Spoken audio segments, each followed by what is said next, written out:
So many plugins. And I just use a fraction of it. Hello my friends, I want to introduce you to HD Stockplugin Hider, a tool to hide these stock plugins from the FL Studio interface.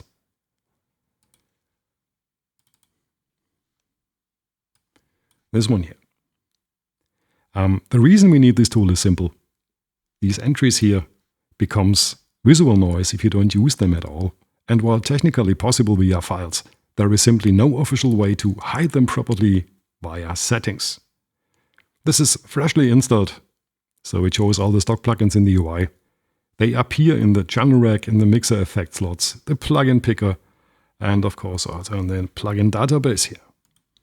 In the plugin manager everything looks unticked, yet these plugins still shows up everywhere. And yeah, this functionality is simply dysfunctional. When you are lucky, then you know that you can solve this problem manually by removing FST and NFO files from the plugin database folder structure in the image line folder in your Documents directory. Documents image line, plugin database. Here we are in a generator section and the controller. And when I remove these now, then the envelope controller would not longer show here in the plugins list. To sort this out manually takes a while. Well, no need to do this anymore by hand.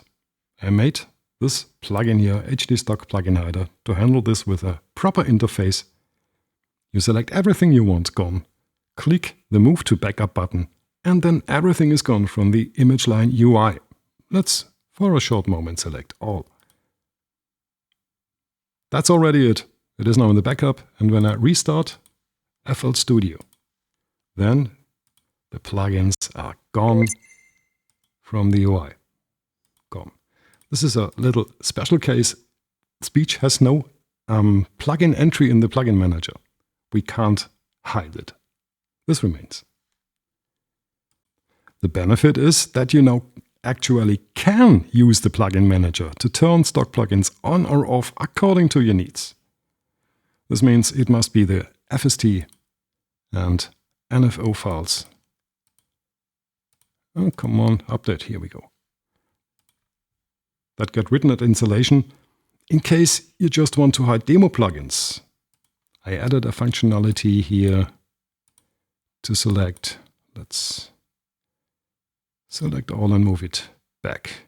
This is restore selected, and now we have everything back in the UI. I would need to reboot FL Studio. Okay, we wanted to talk about this here. Let's say you have the producer version. Select demo plugins, and then the demo plugins gets selected. The rest stays intact, and now move to backup. And now the demo plugins are gone from the UI. And of course, you can also pick single entries. Let's say you don't need the beep map. And move to backup. Now the single entry is gone. It is no one-way road, as I have already shown. We can also move it simply back into the list, and then it shows again in FL Studio.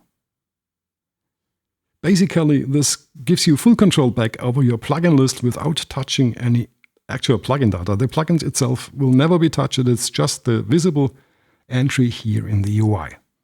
The usage is simple. Download the zip file, extract it, and double-click at the exe. You can start this exe from everywhere you want. Alternatively, you can of course also download and start the Python script from the GitHub page. This is this one. And start it from the console. This is for developers. Of course, you need to have FL Studio installed. The tool checks for the image line folder, this one here. And in case this folder doesn't exist, the tool has nothing to do. It works on Windows 10 and 11. I don't have a Mac yet, so no Mac version, sorry folks. This is version 0.9. If you find something to fix or improve, please make a bug report or write it in the comments below under the video. The download link for HD Stockplugin Hider is in the description too. Here, the GitHub repository. HD Stockplugin Hider is fully open source and free and under an MIT license. That for a short overview. Tell me what you think and enjoy. Later.